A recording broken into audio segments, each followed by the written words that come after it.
반갑습니다. 언변의 마술사 금춘추입니다.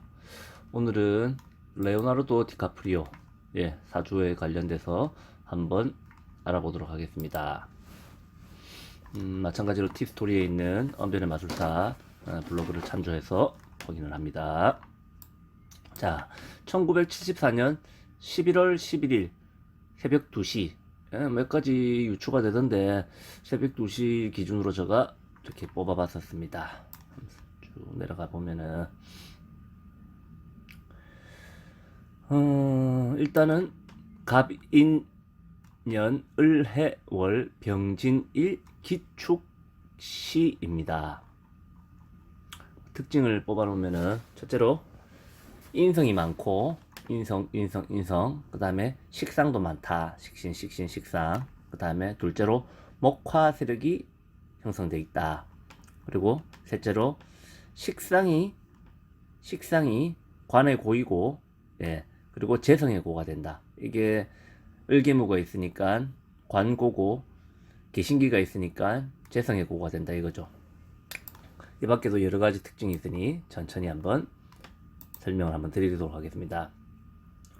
디카프리오 사주 중에서 주특징은 인성이 아주 천투지장한 갑인으로 되어 있고 갑을 타고 올라가는 을이 갑을 타고 올라가는 목정인으로 되어 있습니다. 인성은 예술이고 계산, 봉사, 그리고 케케목은 학문, 권력, 인장, 도장 등 여러 가지 뜻을 함축하고 있고 식상은 끼, 지식, 배출, 내 능력 등등 지식 등으로 지식은 나와 있네요. 등으로 뜻이 있습니다. 이런 인성과 식상이 많다는 것은 넘치는 끼와 넘치는 예술의 기운이 있다는 것을 의미하면서 여기 보면 인축암합, 인성과 상관이 합을 하고 있죠. 그리고 갑기합토 이렇게도 인성과 상관이 합을 하고 있습니다. 상관이 합을 하고 있고 갑목도 기토상관과 합을 하고 있습니다. 이것이 뜻하는 바가 한 두 가지 정도로 우리가 유추해 볼 수 있는데, 하나는 인성과 상관의 합이니 당연히 상업적 예술을 뜻하고, 또 하나는 합포하여 통제 장악을 한다라는 뜻이 또 있는 겁니다. 그러니까 다스린다. 상업 예술인 영화에서 크게 성공했고 또한 감독도 하고 있고 독특하게 아르위로 다 합포하고 있는 합으로 헐리우드를 장악할 수 있는 그런 사람이라고 표현하는 것도 맞다고 봅니다. 자, 보십시오. 인성이 기토랑 합을 하고 있으니까 이게 식상과 인성의 예술과 끼의 합이라고 하고, 요것 또한 예술과 끼의 합인데 이 안에는 뭐가 들어있습니까? 개신기, 재성이 있지 않습니까? 그러면은 재고지 않습니까? 그럼 이 자체가 의미하는 거는 또 돈을 주무르는, 돈 되는 일, 확실히 상업적 예술인데 이게 뭐냐면 투자라든지 혹은 자기가 감독을 한다든지 뭐 이런 걸로도 볼 수 있겠죠. 예. 자, 둘째 특징인 목화 세력을 설명을 하자면은, 목화가 세력을 이루어 조토까지 세력을 이루어 공략해야 되는 거는 여기 있는 습토가 되어버립니다. 습토 중에 진토, 그리고 축토가 공략 대상이며 명조 중에 그들을 공략하는 것이 마땅하지는 않습니다. 이게 왜 마땅하지 않냐? 축가해는 진토 안에는 해충미가 들어가지 않습니까? 해충미가 진토 안으로 다 들어갔어요. 그럼 얘를 공략해야 되는 거고, 아니면 또 따로 공략한다면 얘도 공략해야 되는데, 진해 창고로 들어가서 진토식신이 아주 빵빵해져 있고, 이것을 공략하기 위해서는 대운의 힘을 빌려야 되는 상황이다. 아니 뭐 목화 세력이 조토 세력이 이리 센데 뭘 빌려라고 하지만은, 중요한 거는 자, 얘를 공략하기 위해서 가려고 하면은 인해 한목으로 들어가는 걸 막아내고 공격을 하지 않습니까? 공격을 하는데 중요한 거는 목극토 건너서 공격을 하고 있으니까 이게 극하는 상황이 연출이 되지 않고 있는 거예요. 그러니까 한 칸 뛰어서 하는 거니까, 예를 들어서 불이 났는데 부산에 불이 났다. 그럼 낙동강물을 김해에 있는 낙동강물을 가져다 써가지고 끌 수도 있지만은, 저기 대전에 있는 물을 쓴다든지 뭐 대구에 있는 물을 쓴다든지 이런 상황은 아니지 않습니까? 바로 옆에 있는, 우리 집에 불이 났다 그러면 우리 집에 있는 수돗물을 써야 되고, 부산에 불이 났다 그럼 부산에 있는 소방서에다 전화를 하겠지, 대구에 있는 소방서에다 전화를 하는 건 아니지 않습니까? 근데 아주 큰 불이 났다. 그럼 여기서 만약에 아주 시에서 큰 불이 났다. 그러면 서울에 그 강원도 이번에 불 난 거 있지 않습니까? 불이 났으면 부산에서도 가고 경기도에서도 가고 대전에서도 가고 뭐 끄기 위해서 총동원하는 경우가 있지 않습니까? 그런데 여기 얘는 관계도가 없지 않습니까? 관계도가 없으니까 공략하기가 좀 어렵다라고 할 수 있는 거죠. 예. 그래서 대운의 힘을 빌려야 하는 상황이다. 물론 대운이 본인에게 유리하게 흘러가고 있으니 이 또한 복이라고 할 수 있는 거죠. 이 사람이 만약에 대운이 자기한테 유리하게 흘러가지 않았다고 하면은 그러면은 좀 힘든 상황이 연출이 될 수도 있겠죠. 9세에서 48세까지 그에게는 목화, 조토가 들어오니 이것들을 아주 잘 공략해 나갈 수 있는 상황이 연출이 됩니다. 목화, 조토가 이렇게 쭉 들어와 있지 않습니까? 예. 봅시다. 셋째, 특징은 식상이 창고이며 식신상관이 창고이며 진토는 관고이고 앞에 설명했습니다. 축토는 재고이다. 보통 디카프리오 같은 사주를 무제사주라고 합니다. 왜? 여기 지금 재성이 없지 않습니까? 잠시만요. 보이는 재성이 없지 않습니까? 재는 자기한테 뭐냐면 여기 금인데 편재정제가 여기 하나도 없습니다. 그러면은 무제사주가 되는 거죠. 무제이면서 무제가 아닌 거는 축토한 요거는 안에 신금을 머금고 있기 때문에 재의 창고이니까 재가 꽉 차 있다고도 볼 수 있는 겁니다. 그리고 축토는 진의 품 안으로 들어가니 창고 안에 창고. 또한 재성을 주위로 끌어들이는 거니까 효과가 있으니 내 주변으로, 요것도 내 주변이지만은 여기는 뭐냐면 이게 우리 집안이면 이건 내 자식 집안이니까 자식은 내 자식이니까 내 집안이 되는 거지 않습니까? 그러니까 요게 요 안으로 들어오니까 재성을 주위로 끌어들이는 효과가 있으니 이것이 돈이 많다는 걸로 표현할 수 있습니다. 그런데 이거를 좀 열어주는 게 중요한데 여기서 보면은 한번 뒤에 한번 표현해 보겠습니다. 그렇다면은 위의 특징은 다른 특징들을 추가하여 설명해 보겠습니다. 갑기합의 뜻은 위에서 설명했지만은 또 하나의 뜻이 있습니다. 인성은 부모요. 갑인은 부모 자리에 있으니 부모인 것이 당연한 것이고 재성은 아버지요. 재성이 없으니 아버지가 없다 볼 수 있다. 보십시오. 인성은 부모고 갑인은 부모 자리에 있으니 이것이 부모인 건 당연한 거고 재성은 아버지이니 재성이 없으니 아버지라고 없다. 이거는 전통사주로서 설명을 하는 거죠. 예.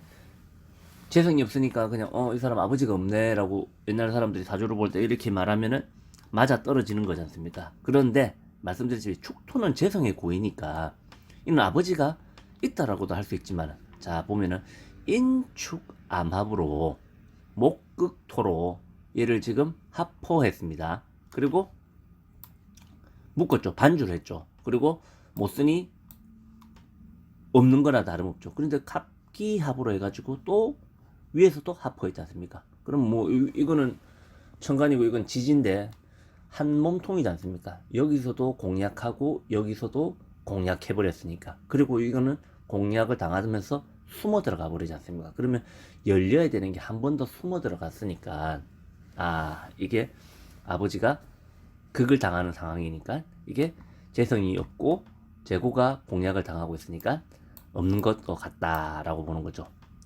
첫 시작인 대운이 병자에서 자축합해서 축토를 묘고를 닫아버립니다. 닫아버리면은 뭐 재성이 묘고로 들어간 것이니까 이 또한 아버지의 사망을 뜻하게 되는 거죠. 묘고 사람이 묘자리로 들어가면은 죽은 거지 않습니까? 다시 살아 돌아오는 경우는 극히 드물죠. 예. 아버지가 묘지로 들어가서 76년 병진년에 사망한 것으로 나와 있습니다. 예. 그리고 천간의 사주의 흐름이 목생화, 화생토, 예. 그리고 안에 있는 토생금, 식신생재로 이어지는 것으로 되어 있으니까 이 규격이라 해서 흐름 시간이 지날수록 더 잘 살게 되는 사주의 그거를 보여주는 거죠. 또한 여기서 주목할 것은 병화꽃이 간목에 피게 되니까 꽃이 일찍 피게 된다. 어린 나이에 성공을 할 수 있다는 것을 또 의미하기도 합니다. 그러니까 빠른 독립을 이야기할 수도 있죠. 그리고 인성이 강하다는 것은 게으름을 표현하기도 합니다. 인성이 목이니 신경성이라 예민하고 신경질적이고 집착, 고집 등이 강하고, 이게 뭐냐면 정인이 이렇게 편인을 이렇게 같이 올려 있으니까 바뀌어버리는 거예요. 편협으로 바뀌어버리는 겁니다. 그러니까 정이 편으로 바뀌어가지고 이게 좀 나쁘다, 성격 좋지 않다 라고, 아마 이렇게 인성이 많은 사람들을 만나봤을 때 게으르거나 예민하거나 그다음에 아주 또 못돼 먹은 사람들이 또 있습니다. 가끔 찾아보면. 예. 그의 일상이 집 정리, 청소 등을 절대 못하는 사람, 뭐 청소할 리가 있겠습니까? 다 그 사람 써가지고 하겠죠. 자, 또 다른 특징 하나는 식상에 끼가 토이며 창고이니, 이는 끼 안에 무엇인가 많이 있다고 표현할 수 있고, 그래서 형사, 사기꾼 등 많은 역할을 해낼 수 있는 것이 이 식상의 창고 때문이라고 할 수 있습니다. 이것을 다시 한번 보여주는 것이 인의 한목. 예. 인성의 목을 배움을 해수가 묶어서 배움이 크지 않을 것을 의미하며, 그 해수는 진토 안으로 들어가니 해수는 관이요 직업이라. 수에 관련된 직업이니 사람의 만남 유통일 수 있지만 그의 연기가 가이드라인을 제시해 주는 것도 하죠. 왜? 이 해수는 해해 자형 뭐 잘 쓰지는 않지만은 어두운 밤바다를 뜻하지 않습니까? 그리고 안에 있는 것도 개수고 있고, 이것 또한 그 천간에 뜬 게 아니라 지지에 있는 거니까 약간 음이지 않습니까? 근데 이 사람 할리우드 배우, 아주 화려한 스포라이트를 받고 있는 병화인데, 여기 보면은 임수가 떠 있는 게 아니고 해수가 진토 안에 개수가 있으니까 이 사람은 음지에 있는 그런 더티 섹시 혹은 좀 나쁜 역할, 이런 역할이 더 잘 어울릴 수도 있다는 얘기죠. 보면 요 적어놨지만 화려한 역할 중 사기꾼 역할 최고 연기력을 펼쳤던 거예요. 제가 봤던 영화 중에서 캐치 미 이프 유 캔이나 더 월프 오브 스트리트 같은 것들은 사기꾼 역할이지 않습니까? 거의. 예. 병화가 임수로 봐야 하고, 여기 적어놨네요. 호수이고 강이사서 더욱더 빛이 나는데 해수로 보았으니 음지에서 놀 수 있다는 걸로 나오는 거죠. 그런 영화가 참 잘 어울린다는 얘기죠. 역할이 언제나 제대로 된 가정이나 잘하거나 제대로 된 가정을 이룬 경우가 좀 극히 드뭅니다. 인근 해수라는 연기의 가이드라인이 크게 차지하기도 하며 병진일주 진토 밑에 있는 수도, 그것을 부채질하는 거죠. 얘가 얘 안으로 들어가기도 했지만 얘가 지금 많이 커지지 않습니까? 그래서 그의 영화 레버넌트, 그 다음에 더 올프 오브 스트리트, 위대한 개츠비, 인셉션 등에서 보면은 레버넌트에서는 인디아 황나라를 두고 두 아들이 뭐 먼저 죽고, 두 아들이 아니죠, 아들이 먼저 죽고, 예, 그러니까 인디아인이랑 같이 결혼해서 애 놓은 게 애가 먼저 죽는 그런 역할로 돼서 제대로 되지 못한 가정이죠. 더 울프 오브 스트리트에서는 조강지처를 버리고 새 가정을 이루고 마고로비랑 결혼하는, 개츠비에서는 임자 있는 여자를, 위대한 개츠비에서 그리고 인셉션에서는 와이프가 죽고 하는 등에 보면 해수의 어두운 면을, 해수가 지금 관이고 자기한테 직업이지 않습니까? 근데 어두운 직업, 근데 유통, 사람 만남, 그러니까 이게 영화 배우면서도 이런 역할들이 참 잘 어울리는 거죠.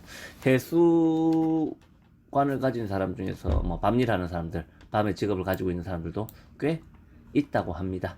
자, 수는 어둡고 우리가 알고 있는 다른 세상, 낮이 아닌 밤세계를 뜻을 많이 포함하고 있으니 그렇게 살지 않으니 그 역할에 맞는 것이 그의 직업, 즉 영화 안에서의 직업 삶이 되어버린 거죠. 네, 그가 오스카상을 받지 못한 게 화제가 많이 되었는데, 오스카상 뭐 지금은 뭐 아주 우스운 상이 되어버렸지만은 받기는 받았죠. 기묘대운, 예, 그다음에 을미년에 2015년도네요. 오스카상을 거머쥐게 되는데, 이때 갑기합, 예, 풀리고, 예, 인성, 이제 문서가 하나 떴죠, 다시. 예, 인성이 발휘되며 대운과 세운, 명조가 해, 묘, 미, 한목, 인성이 만들어지니 충 및 충으로 충 및 충으로 제고는 열리고, 예, 제고, 예, 열리고, 인성고도 열리니, 예, 정을기, 예, 있으니까, 인성이 또 한 번 튀어나오니, 인성의 뜻은 계양, 문서상의 등이 포함되니, 이때 최고의 상인, 뭐, 오스카, 최고의 상은 아니겠죠. 그냥 상인 오스카 상을 받게 된 겁니다.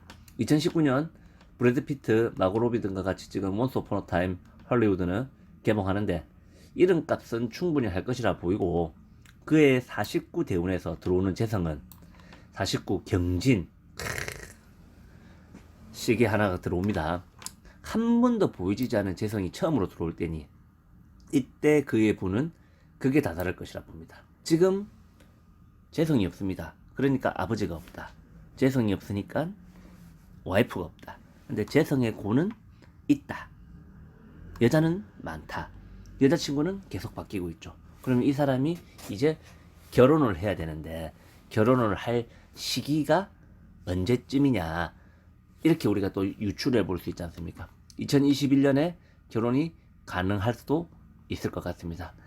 병신합으로서 신금이 병화랑 합을 하고 축토 재고가 복음으로서 떴으니까 아마 2021년도에 가능할 것이라고 보입니다. 다만 없는 재성이 나오는 것이니 이는 디카프리오에게 결혼을 의미하게 또 적어놨네요. 재성 인성과 합하니 만나고 사귀는 것이 아니라 문서화돼서 결혼 증명서를 의미하는 것이고 또한 계약운으로 투자로서 활약과 봉사단체 기부 등 많은 버라이어티 일들이 49살부터 시작될 것이라 봅니다. 그러니까 제가 봤을 때는 식신생제도 되고 있고, 예. 그리고 안에 관이 또 머금고 있기 때문에 새로운 직업 등, 그리고 돈이 을경합, 인성이랑 붙었으니까 확실하게 이제 뭔가 돈 되는 일들을 하게 되는 거죠. 봉사도 할 수 있는 거고, 예. 그래서 49살부터는 어떻게 보면 디카프리오의 버라이어티한 제2의 인생이 시작된다고 볼 수 있겠습니다. 이상 금춘추였습니다. 감사합니다.